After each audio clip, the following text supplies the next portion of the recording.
Hi everyone, welcome. I'm down here at my wormery, and my wormery really just consists of this shelf over here with all these different bins on it. These bins all have worms in them, and the worms are composting down my household scraps, my kitchen waste, my scrap paper, cardboard, things like that. And I'm left with this really nice compost that's going to end up in the garden someday. But the other nice thing is that I don't end up putting a bunch of stuff that could easily be composted into my trash and sending it off to a landfill. To me, that's the most rewarding part of it that I like. So everyone does it for a different reason. So I think both are a win-win, either way you go. So what I've got over here is it's my organizational structure, which is the oldest ends up here, top left, and then I just start reading across to get to the younger and younger stuff. And then you switch down and you read back and then down again. So starting up here with the oldest and swinging down, that leads us to the youngest. And the youngest of my bins over here, if you look at the label, shows that it's got RW, red wigglers, red wiggler worms, ENC, European nightcrawler worms, and blue, which is Indian blue worms. And as you might expect, the worms in there have got to come from somewhere.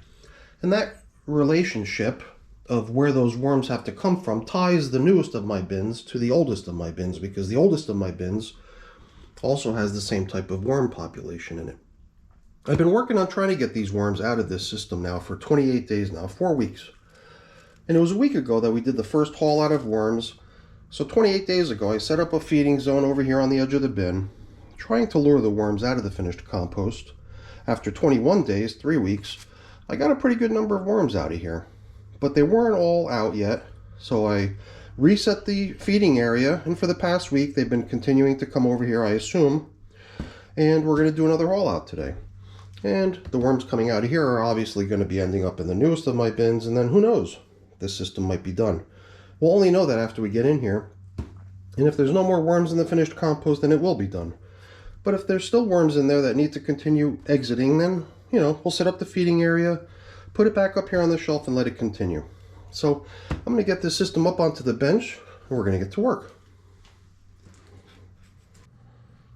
Now, the reason for the two different types of coverings is probably as you expect, is to, number one, over where the plastic is, to try to prevent the moisture from evaporating out of the bin, to make that side of the bin nice and damp and cozy, so that any worms that end up over there stay and enjoy continuing to bask in the moisture that the recirculating setup causes.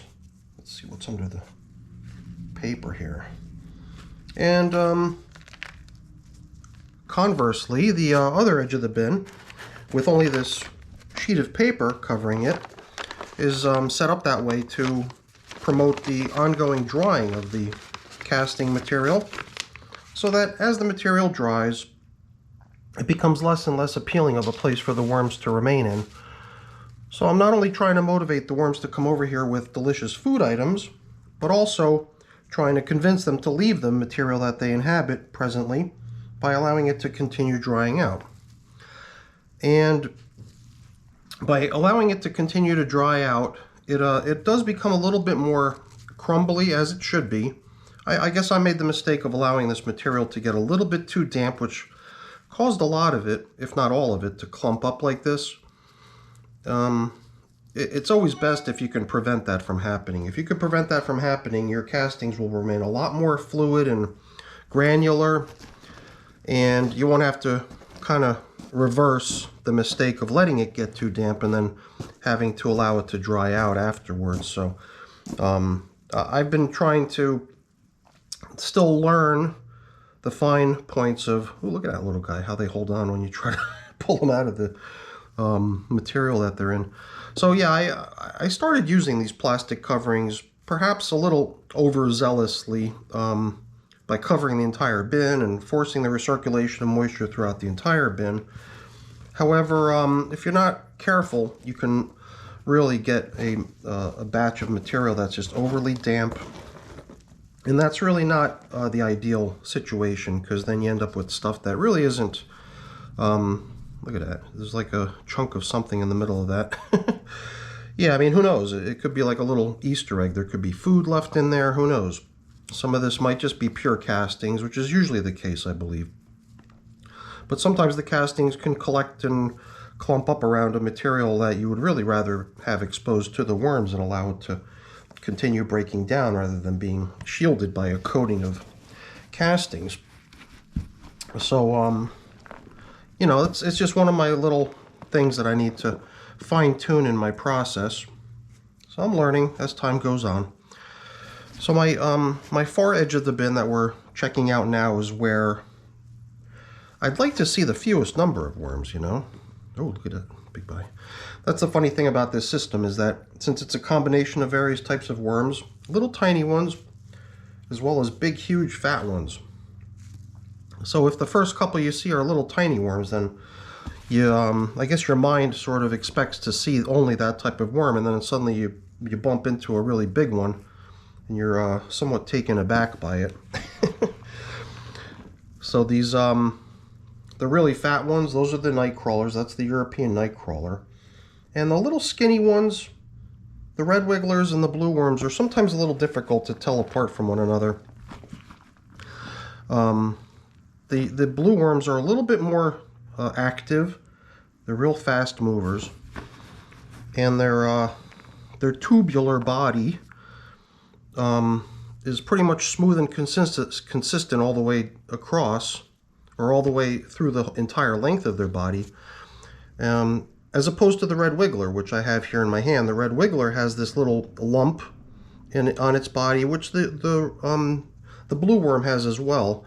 But on the blue worm, it's far less pronounced and visible than it is on the red wiggler. So that too, it's just one of the fine points of having worms, is being able to distinguish one from the other. Something I was never very good at, but that too I'm trying to learn over time, how to distinguish one type of worm from the other. So all I'm really doing here is just sort of checking out the finished compost on the very, very far edge away from the feeding area to determine if this migration needs to continue. And obviously it does, because there's still a good number of worms hanging out in here. And I could probably pick through here and chit-chat for hours, you know, trying to get them out one by one, but that's not the goal here. I mean, if I was in a real hurry and I was desperate for the material, then maybe I would take that approach. But I usually allow kind of the worms to do the work, right? So then that's the little phrase that goes hand in hand with using this approach to depopulate your finished castings, is that you could either take a really labor-intensive approach to depopulating your castings, which could be separating it one of a number of different ways, or just allowing the worms to separate themselves from the finished castings by kind of convincing them to come on over to the other end of the bin.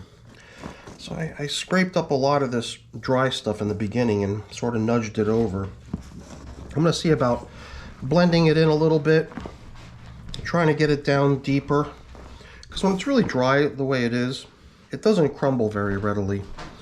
So one part of needing to be able to break it up into smaller chunks is to allow it to get a little bit more damp than it is here. So it's kind of a back and forth, right? So you got to let it dry a little bit to be able to break it apart, but if it dries and it's clumpy, then it doesn't want to break apart. So it's sort of like a balance between the right moisture level that permits it to crumble. So yeah, I mean, ultimately it's just best not to ever let it get that way.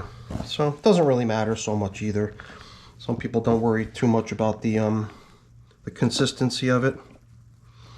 But since one of the methods of separating the worms from the castings is a method in which you filter the material through and screen it as you're separating the worms, in order to get a lot of this large chunk material out, it is favorable for the material to be nice and fine so that it can pass through a screen.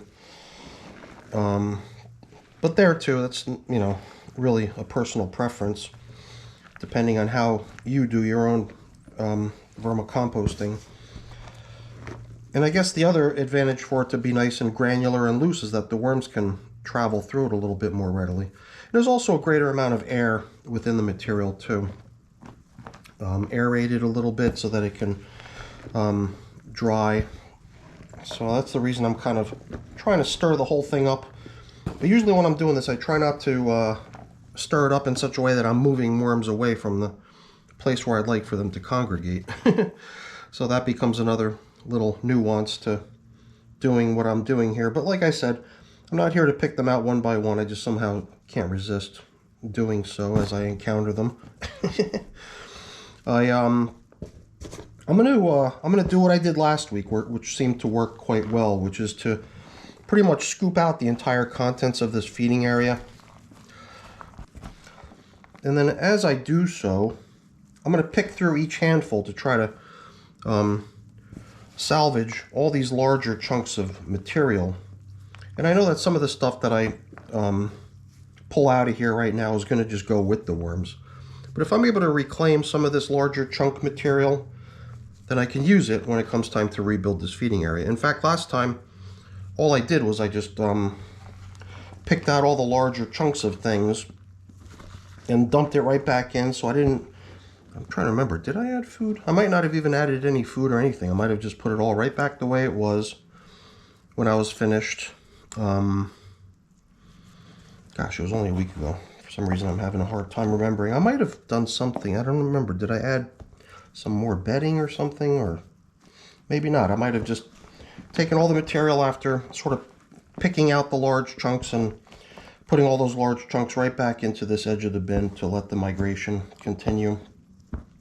There is definitely an advantage to using material that's already kind of started and sort of partially broken down, because it's already kind of chock full of all those different types of microbes and microorganisms that are kind of working the material down, making it really nice and palatable for the worms, because then it's all stuff that they can nibble on. If you just reload the whole feeding area with fresh new stuff that's pretty much sterile and free of all those microorganisms, then the worms can't really take immediate advantage of that material. So they might come over for the appeal of maybe some really scrumptious smelling stuff like a piece of watermelon or something, or maybe just for the moisture, but it is best in my mind to use stuff like this, which is already pretty heavily broken down. So I've got a container here that I'm going to scoop stuff into, one handful at a time, and after I do that, I'm going to gently pick out the little bits and pieces of stuff that I want to use to rebuild this feeding area, and I'm going to place them into this slightly smaller container. And this is the way I did it last week, and it worked quite well. So let's do the same, and then we're also going to get a little glimpse into how many worms we've managed to gather in the process. And it does look like we've already got a pretty decent number of worms in here after another week of migrating them, so that's a good thing to see. And you know, since the material that I'm picking out of here is going right back into the feeding area, it doesn't matter if a couple worms stay on the stuff, because it's going right back to the spot where I want the worms to collect anyway. As nice as it would be to migrate them right away, it's not the end of the world if a few of them end up back in the worm bin with the materials that we're going to rebuild the feeding area with. But it is always kind of nice to have a collection of worms that you're releasing into their new home that are, you know, not commingled with a whole bunch of food and bedding and whatnot. It's just much easier to see how many worms you were able to collect.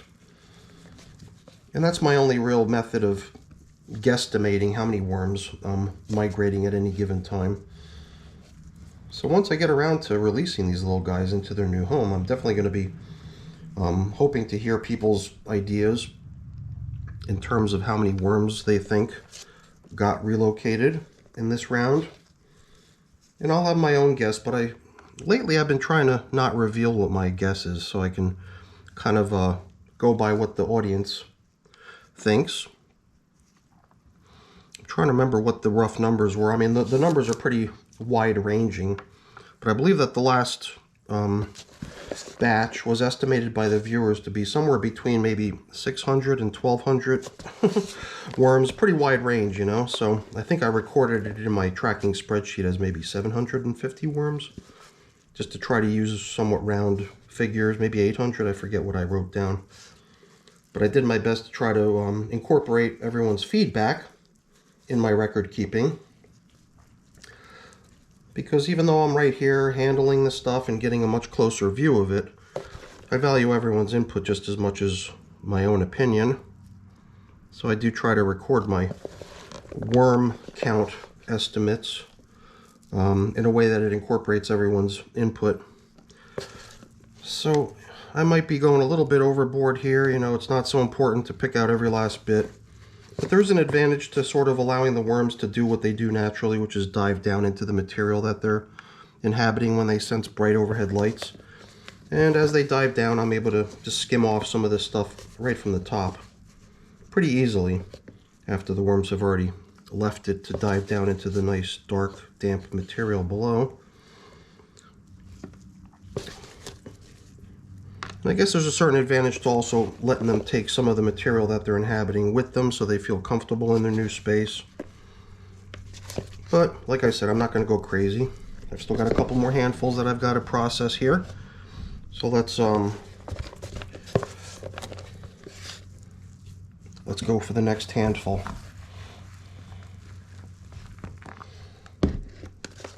You can imagine how difficult this would be to do if the whole feeding area were just completely excavated and dumped into this tub. It would be kind of hard to pick through it all. So last week I decided I would do it handful by handful, and it does seem to work well doing it this way.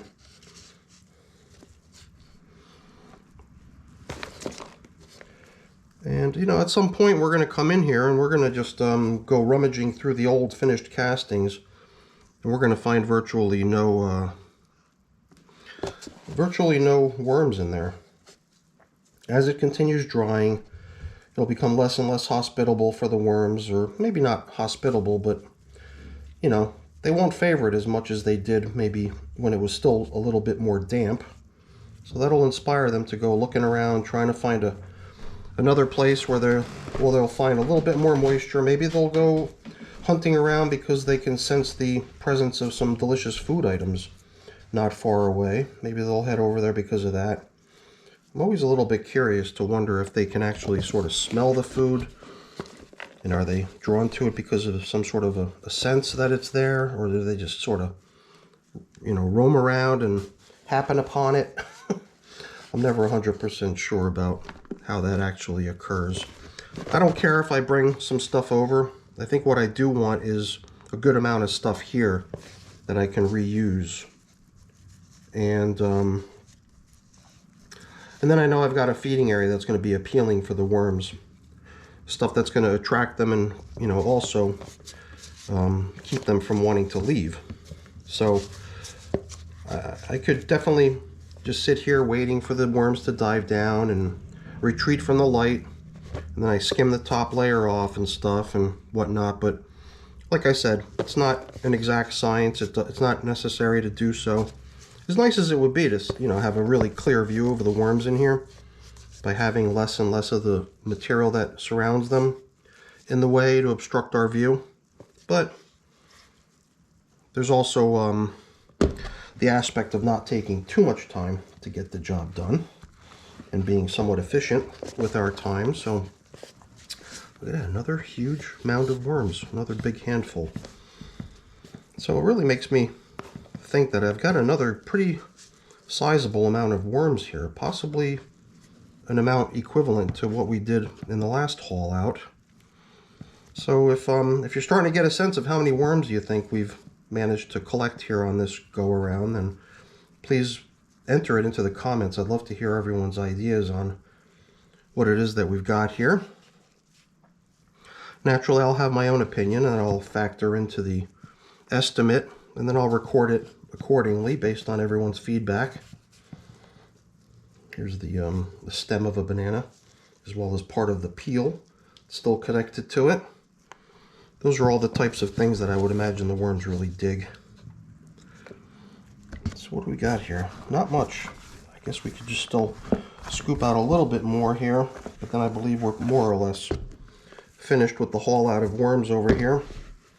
like I said, it's not so important to get every last one. Just trying to get a pretty good majority of them if possible. And what I want to be left with over here is a pretty good collection of stuff that I could rebuild the feeding zone with, which is exactly what I think we've got here.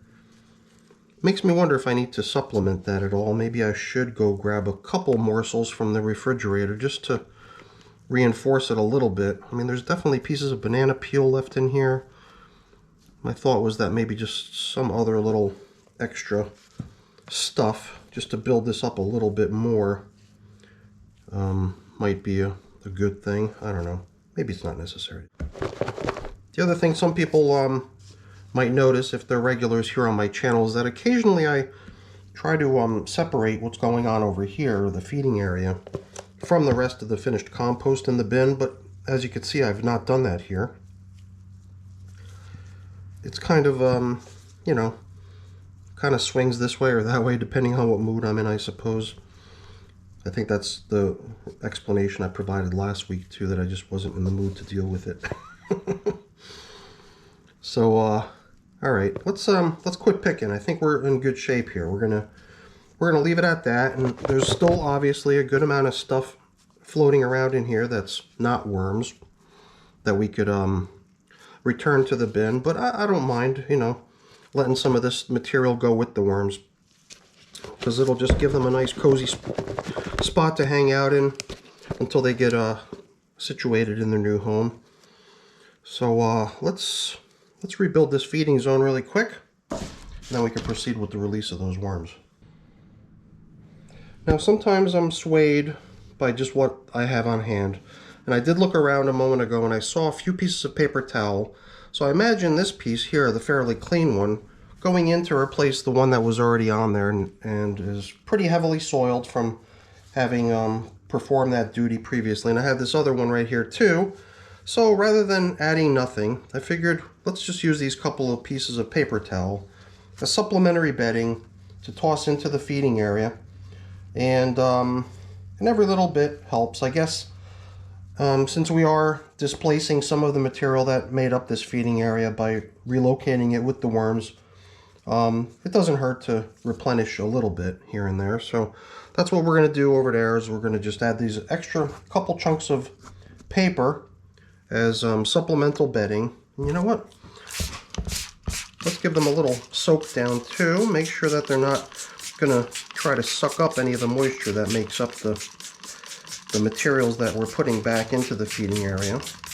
Since I do want the feeding area to be nice and moist and tempting for the worms to come over and hang out in, maybe we'll go ahead and give all this material a little bit of a squirt as long as we're at it.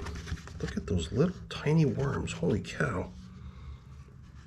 Sometimes I wonder if it's a pot worm that I'm looking at, or is that a baby composting worm? I don't even know if the camera can pick it up. It's right there on the tip of my index finger, but I'm going to guess that it's a composting worm. This one's almost as small, just a hair bigger. Little itsy bitsy baby worm. Man, if you're not careful, you could totally miss it and end up, you know, flushing it down the drain when you rinse off your things. I could be wrong. These could be pot worms. Maybe I am mistaken, but I figured since my eye did catch them, I'm going to try to rescue them and put them back in with the rest of their family. So there's no real rhyme or reason for the arrangement of this stuff. It just kind of goes back in as is. And I think we've got a pretty nice haul of worms. I think we managed to pull a good number of worms out of here on this go around. So I'm just going to put this aside briefly. We'll cover up with it in a moment. I just want to sort of backfill the material over here. And you can see the stuff, you know, really blends in with one another pretty much. It looks almost identical, with the exception of these larger chunks of pieces of bedding and food and whatnot. So it is a little bit tricky to distinguish where the finished compost ends and where the feeding area begins. It's probably for that reason that I sometimes like to put up a little dividing wall just as a visual aid for myself, not so much to really divide the sections. So I don't want to, you know, hinder the worms from making their way over there. I just want to make it easier for myself to see where the dividing line is, but it was pretty easy to see. So we're going to skip putting a partition in again, even though sometimes I'll do it when I'm just in the mood to do so. And I'm going to level off the rest of the stuff just because that's what I like to do. Again, it's really not terribly important. But once in a while, I'll stumble on a larger chunk of uncomposted material, like a little stem of something or a little leaf that's not broken down yet. And sometimes I'll stumble on a large chunk of material that I just feel compelled to try to break down into smaller pieces.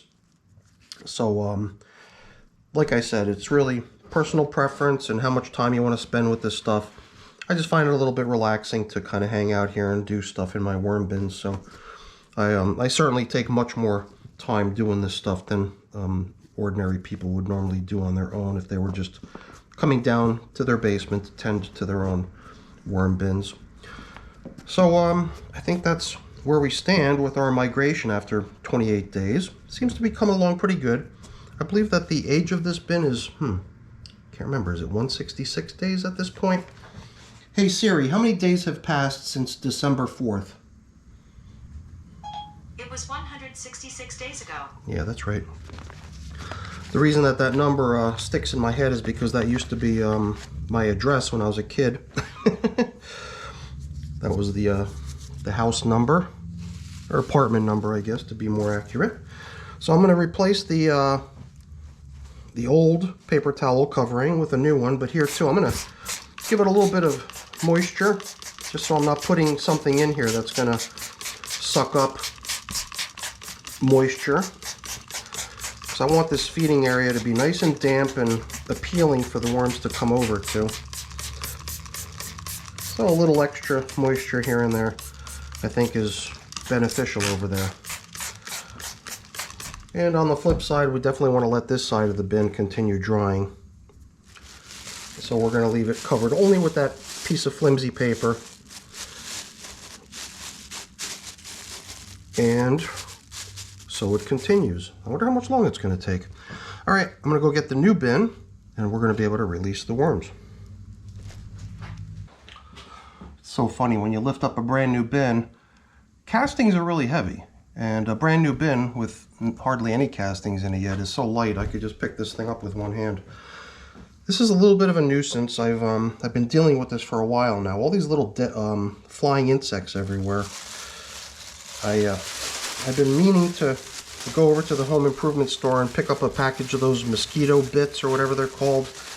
I believe the chemical name for what's in that stuff is the BTI, which helps knock out flying insects. But I've not yet done so, so I'm still sort of dealing with flying insects in my bins, which is a little bit of a nuisance. So now I'm just curious to see how things are coming along in this bin since we last checked in on it a week ago. The worms were placed in here along with the material that they're coming over with, right over here down in the middle. And then I sprinkled leaves on it, and I put this paper over the top and put more leaves on it and stuff like that. I've got some more leaves that we can drop in here if we wanted to. Although I'm not necessarily thinking it's so important.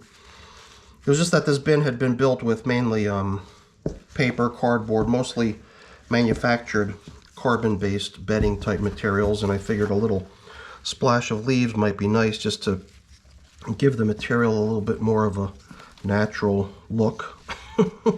So the leaves are pretty much there for cosmetic purposes. So maybe we'll just cover it up when we're done. We'll just let the worms get back to work after we're finished here. And I guess the other thing I like to do is cover up with a piece of paper usually. So I've got this sheet of paper that was used in another worm bin. It's just been sitting around here. Maybe when we're done, instead of covering up with leaves, maybe I'll just place a sheet of paper over the top of it. And then that'll be it for now. I'm just curious to poke around a little bit and see how the worms are coming along. They seem pretty content. And just from the movement of them, you would have to guess that the majority of them are those Indian blue worms. They're real speedy little worms. Kind of a small worm, kind of a fast mover. But But that's not what we're here to do. We're not here to gawk at the worms. We're here to relocate some of the ones that they were separated from a week ago. So let's not hold off any longer. Let's go ahead and release these little guys, and then we'll sit back and watch them get situated in their new home. Don't want to leave any behind. Okay.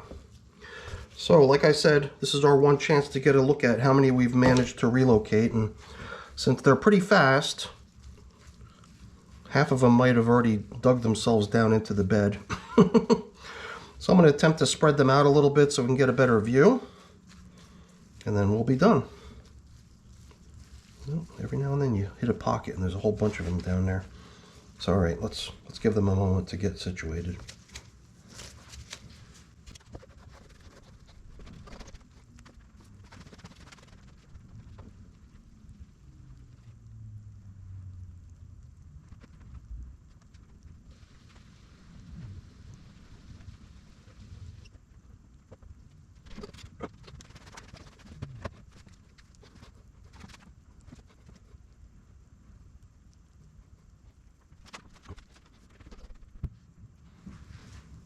Well, it's during this time that I usually go to rinse off my glove and the couple of trays that we use to do the work with. And I'm done with that already. It was only a couple minutes. And it looks like the worms have more or less retreated into the material here. So, we're pretty much done. And it's just these little flying insects are a little bit of a nuisance. I'm going to have to make my way over to the Lowe's or the Home Depot or whatever at some point, maybe even just order it off Amazon or something, but I got to get some of that BTI and try to start dealing with the pesky flying insects in some of my systems, and this is one of them that seems to be affected, that I'd love to see fewer or no flying insects hanging out in. But that's it. We're done with the haul out number 2 of worms out of my 166-day-old mix bag of worms, and who knows, maybe after another week we'll be done, but I don't know. I'm not in a hurry. It'll get done when it gets done. So that's it for today's video. Hopefully you enjoyed it. If you did, please remember to leave me a thumbs up. That's always really appreciated. And if you haven't done so already, please also consider subscribing to the channel too. That's really appreciated as well. All right, everyone, have a great day. Thanks for watching. Bye-bye.